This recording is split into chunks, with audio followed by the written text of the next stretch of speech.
Hello everyone, welcome back to one more video. So in this video we will be continuing on with the second part of the order management service. So as per the plan, as per the plan, um, so we are done with creating the order management service, but the part which is pending is like if we see the response, we still have the customer and the product information as null. So we have not yet integrated the order management with the other two microservices, which is customer and product. So let us try to do that in this particular video. So for that, what we will be doing is we have to make REST call to the other two services. For making REST calls, we will be using OpenFane, which is provided by Spring Cloud. So what I'll do is first thing is we need to just add the dependencies for Spring Cloud. So I have a quick cheat sheet here to add the dependencies.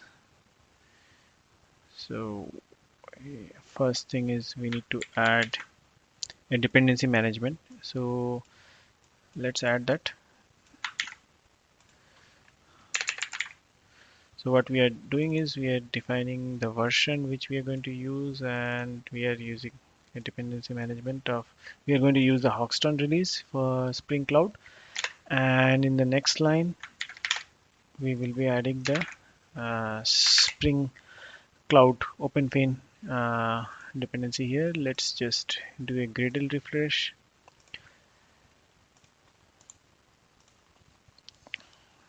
So once the refresh, I think a lot of things are going on.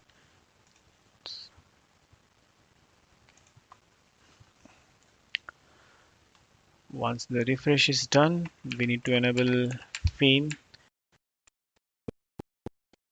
We'll come to our starter class, enable Fane clients. So we get this one.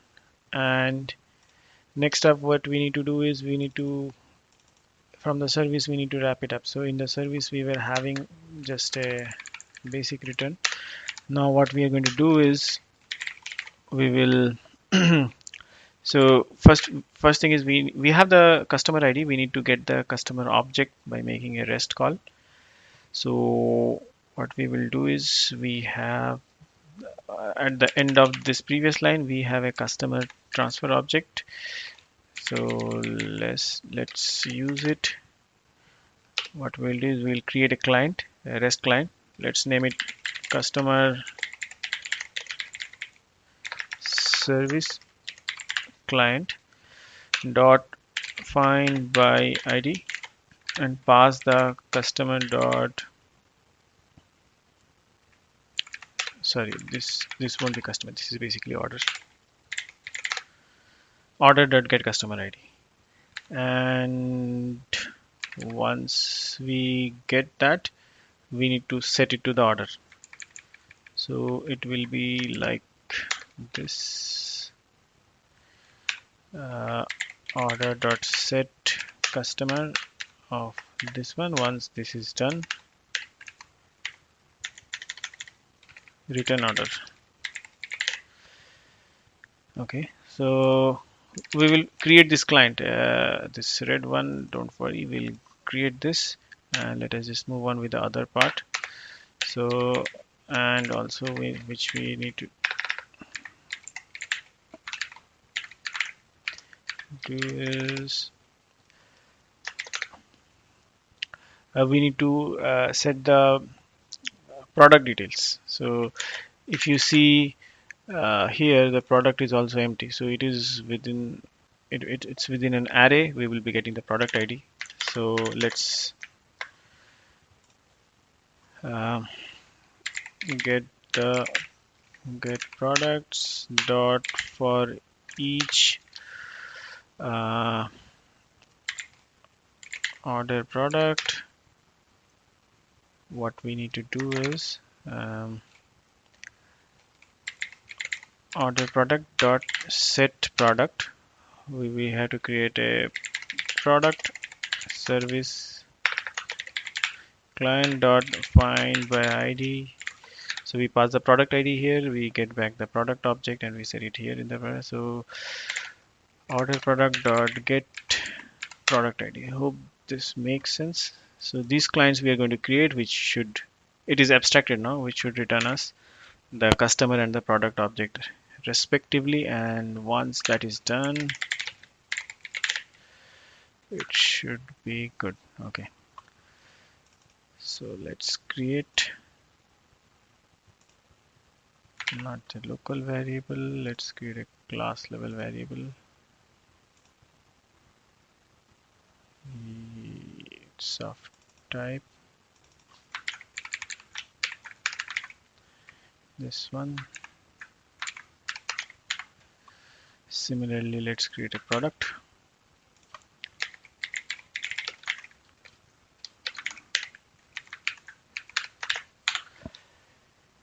Okay, and let's also inject these two in the constructor.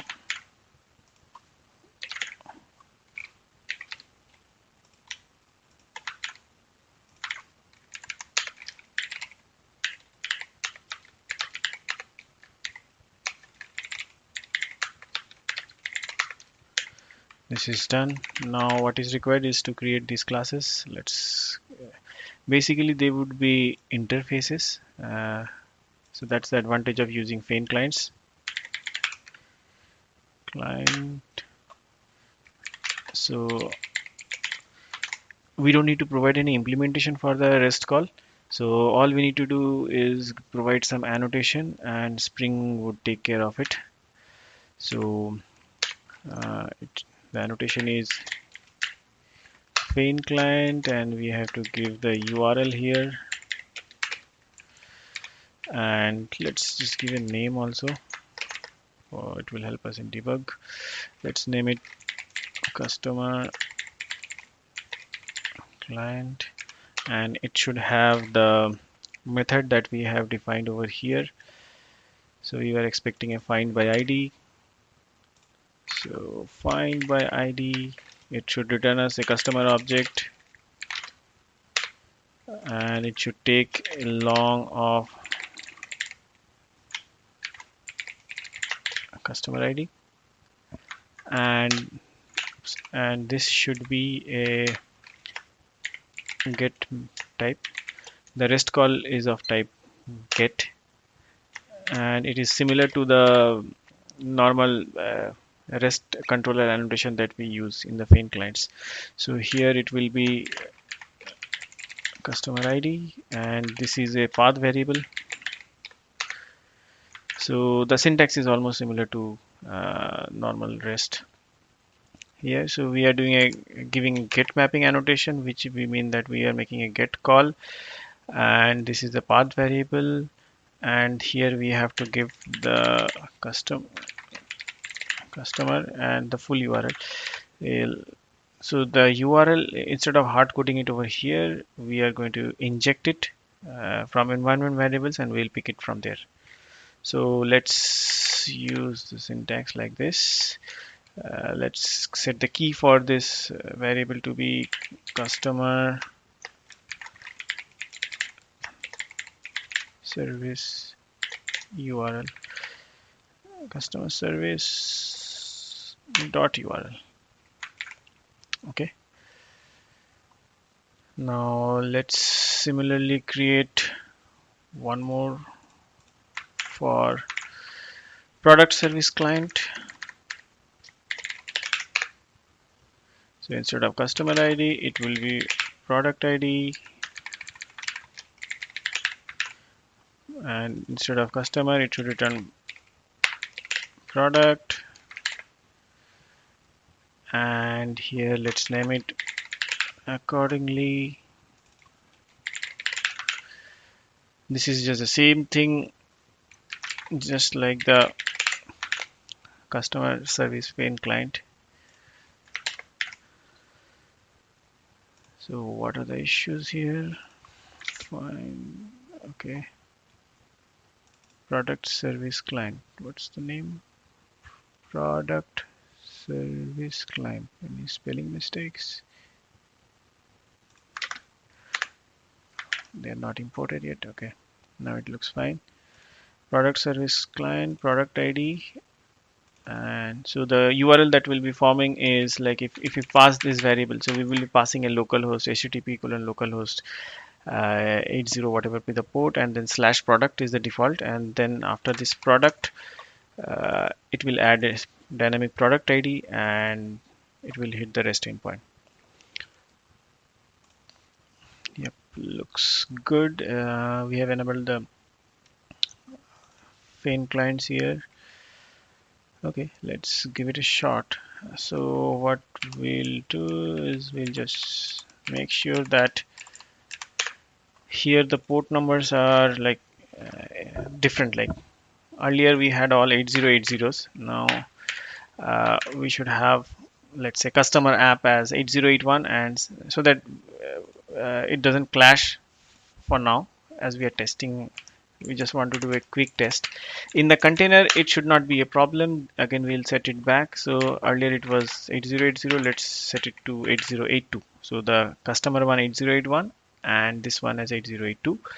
Now let's inject the values, the variables that we have created here: product service.url and customer service.url in the order management. So we need to get it from the environment variables. So for that we have this thing.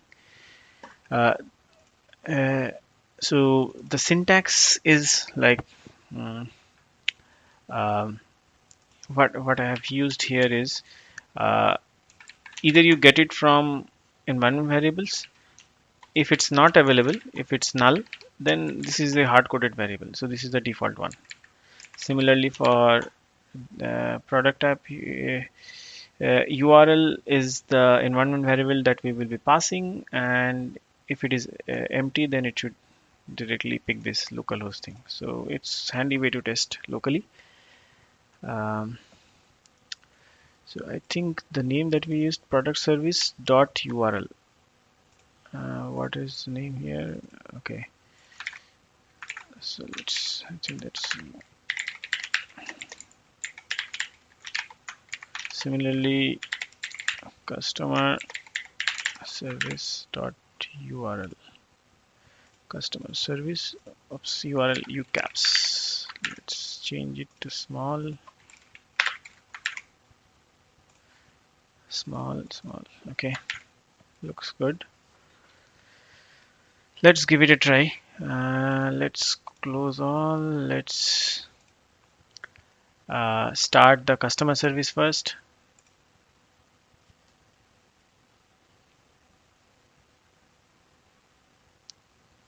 Let's quickly check the port number also. 8081 looks good. Let's start the product next. It should get started in 8082.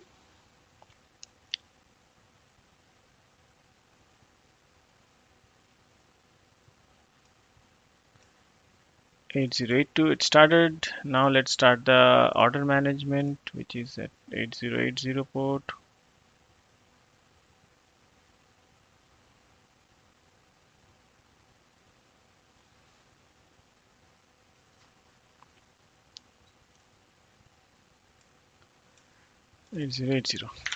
Now let's make the call again. So here we can see customer and product are null. So after this we expected to get values there. Error, what is the error?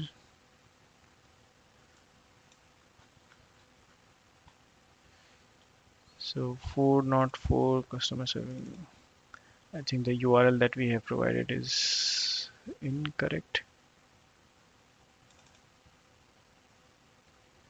We are not passing this value, so I expect this default values to be picked up here. Localhost colon 8081 customer 8082, and what are the Feign clients?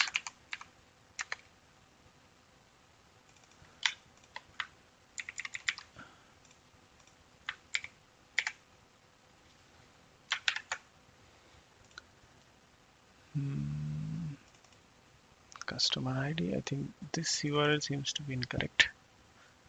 What's the port number that we have given? 8081. Okay, let's try giving adding the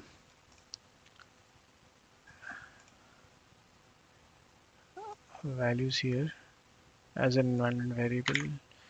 Customer app URL http localhost colon 8081.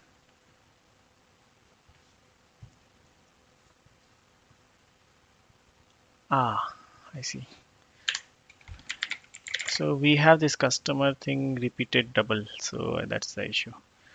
Similarly, let's give the product app URL 8082.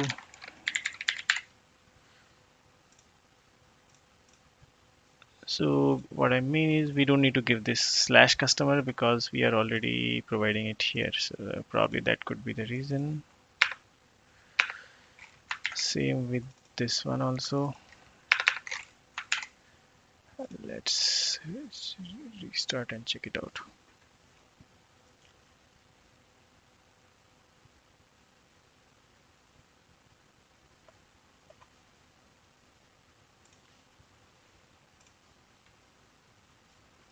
Okay, we got the customer data filled. We got the product data also. Okay, so that's the correct expectation. Like, so in this video we try to integrate this order service with the customer service and the product service, and we were able to retrieve the data. However, this URL, I don't like this slash customer to be passed from here, or like here in the environment variables. Like it works, but I don't like this approach. So this slash product I need to delete, and similarly slash customer. So I prefer it to be configured over here as a slash, because this is a customer service client and always this has to be slash customer. So we know that quite sure. Similarly, this is a product thing. So this part can change, like when we change from one deployment to another, this part can change, but this is a fixed part. So why to take this fixed part as a argument here? So that's why. Okay, so that's about it in this video. So uh, um, what we learned is like we integrated this service. Now in the next video we will put this in a Docker container and run the whole thing again.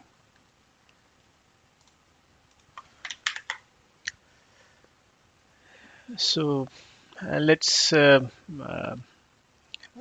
now move it into a and Dockerize this thing. So till now what we have tested is locally just running manually from here. Let's now uh, put it into Kubernetes and see. So since we copied it from the help folder from product management, it still has that one. So let's name it to order management. So also this one to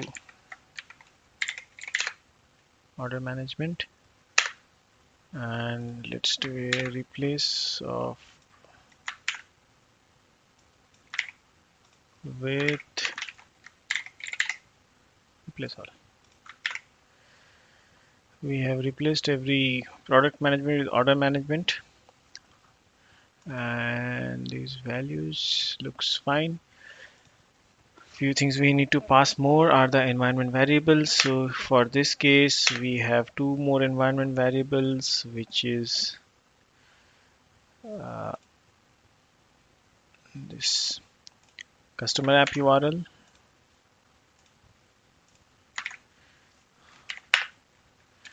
and product app URL.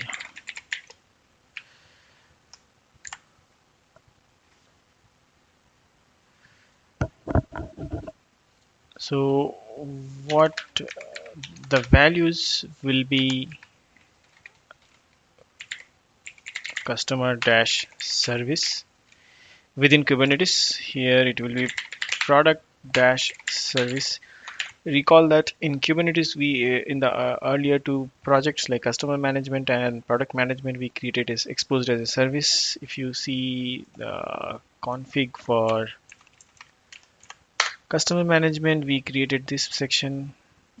This is the name. So we can actually access from here. I think I should give this name.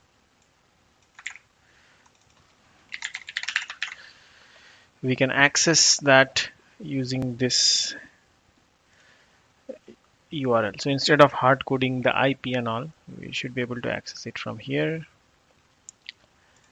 Let's try to deploy and see what happens. What exactly is the scene? So we have to now remember that we have to deploy all the three services into Kubernetes. So I think at this point it's a good idea to uh, create a shell script to do all the deployments. But we plan to do that in the upcoming videos. So for now, let's go ahead talk-wise. So let me start my minikube. Minikube start. Just wait for a few seconds to get for this to start.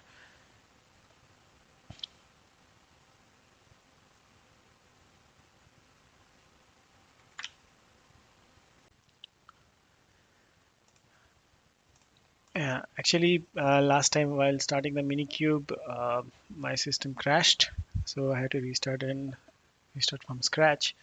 So let's start it again.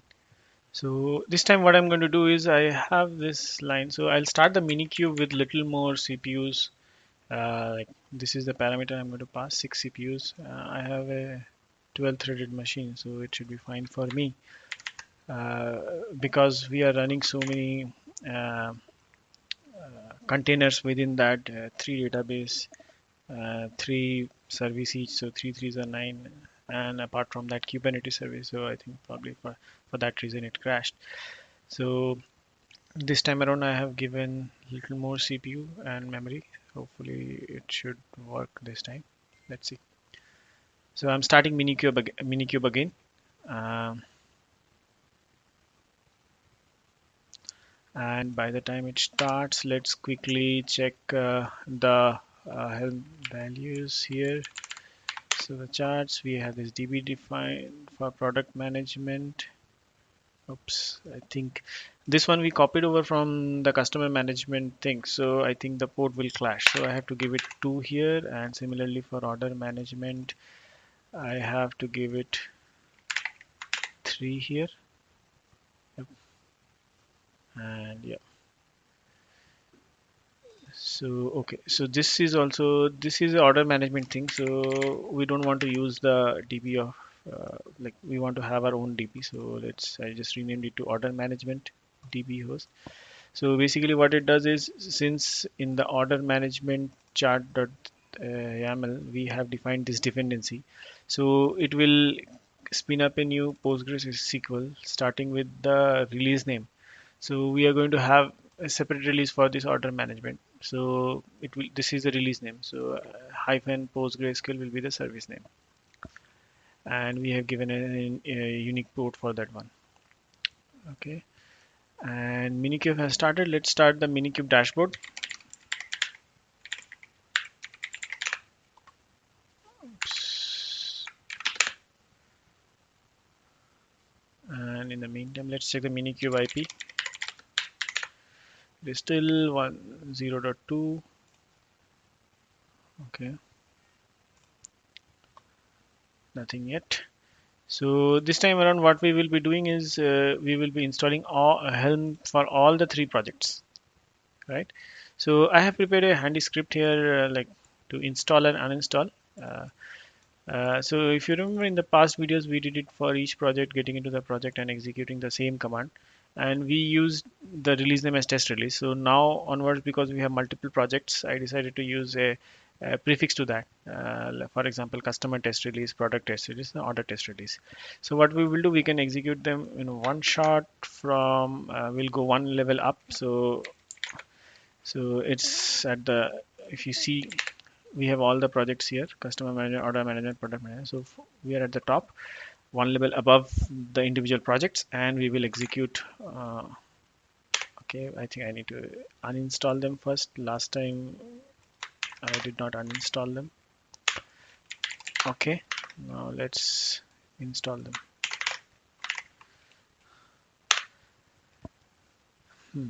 So now if I come back, so one more difference is like I used the namespace here. If you watch this closely, I use the namespace retail here in all the three deployments. So earlier, if you remember in the previous videos, we used the project name demo. So this time around, I thought of using retail, which makes more sense. So we'll switch over to the retail namespace. Okay, these are the pods. I think 12 pods. So 339 and 3 database. 12 pods should be there, I guess. Yeah, 10, 12 are there. And these may take some time to properly get up and running. So we'll wait for a few seconds, at least 1.5 minute, uh, because there are a lot of pods and it will take some time to load them up properly. And then we will test. I'm pausing the video now. I'll resume after 1 minute. Okay, so resuming it. It's been around a minute, and let's just quickly check from Postman. Uh, Basic alive one. So let's hit. Okay, so we got a response, and the timestamp is also fine. I think it is giving not the 5:51. I think it is giving GMT. Yep. So let's try one post here. Okay, we got an ID 2 with the customer. Let's try retrieving that one. Okay, looks good. Let's try to create one product also. Remember the port number is 2, like 32002, and we have to give what was the product? I think let's for product. Let's quickly check the request for the product. So we have to pass the name, category, and description. So name, category,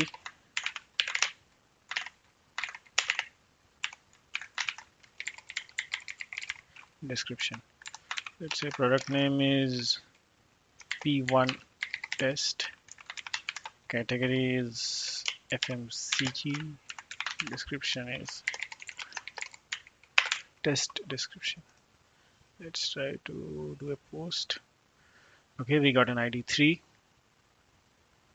Now let's do a retrieval, which will be a basic get request with ID 3/3. Okay, looks fine till now. Now let's make an order call. So which will be port number 3 order, and it will be post. Let's compose the body. Do we have any sample order bodies? No, we have to create again. So let's check the order request quickly. So we have to pass the customer ID and a list of products.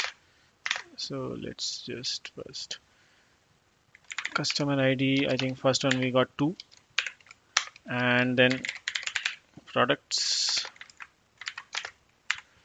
will be an array of objects. So the object type is order product, we have to pass the product ID, quantity, product ID and quantity. So let's, what was the product ID we got? I think 3. Product ID is 3.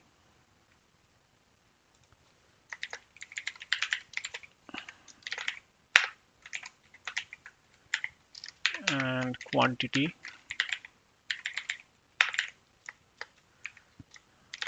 is, let's say, 5. Product ID, quantity. Okay, let's try with this request. See what happens. Okay, so we are getting a response, but we see the customer and product are null. Okay, let's quickly just cross check our order service. Also, I think the URL, let's quickly check the URL here. Okay, we are getting it from customer app URL, which will be available in the values. Customer app URL, customer management service, product management service. Let's quickly check what are the services here. Customer management service and product management service. Let's come back. Okay, I think this value is not getting passed. Let's quickly check what are we passing. Ooh. We missed to add this in the environment variable, so that's why it's probably not working. So we have to pass these two values actually. This customer app URL and the product app URL. You remember we added this in the application.yml file. So this would be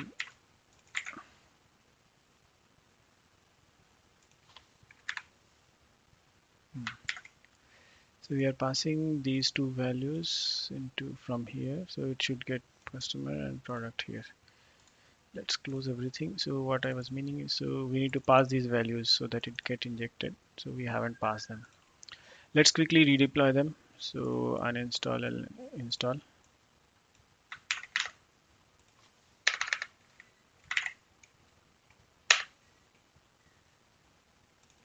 Let's install.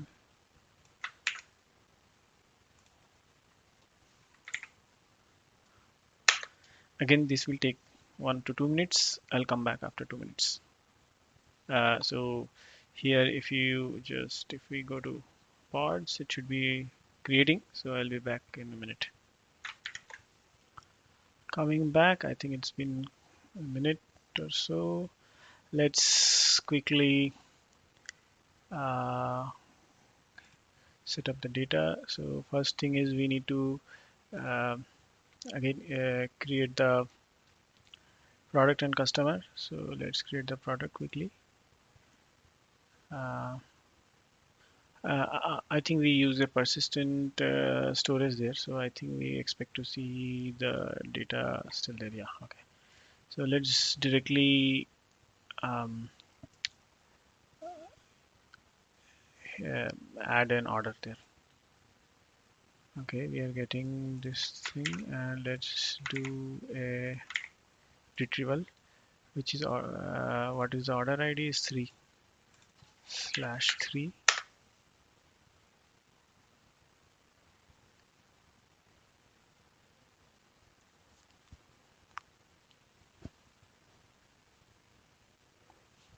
$500 error. Quickly check the logs. Not this pod.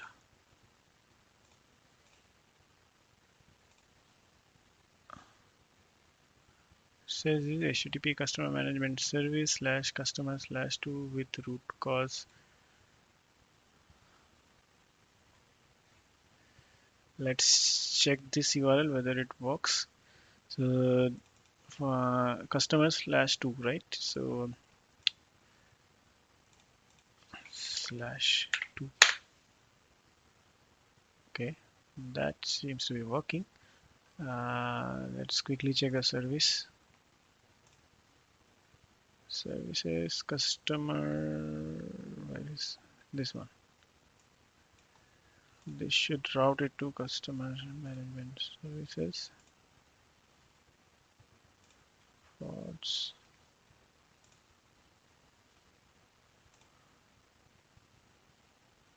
Where is the other one? Okay, let's just retry it once.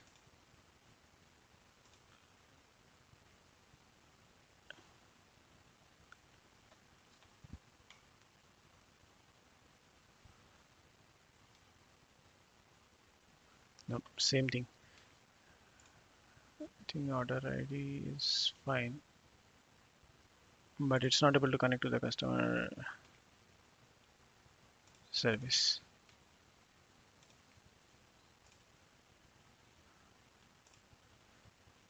Or two. So what's happening over here is this URL is not working. HTTP customer management service /2.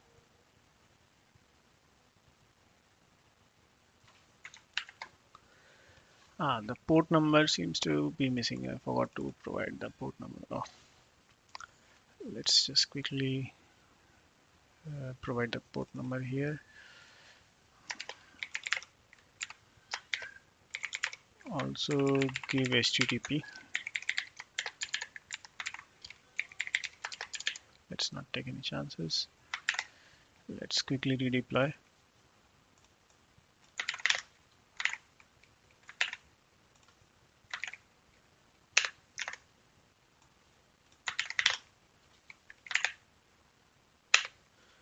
So I'll be back after the containers are up. Okay, so after 2 minutes, the services are up. Let's just, okay, this seems to be fine. Now let's hit the Postman URL again. Oh, this time we get the customer data and also the product data.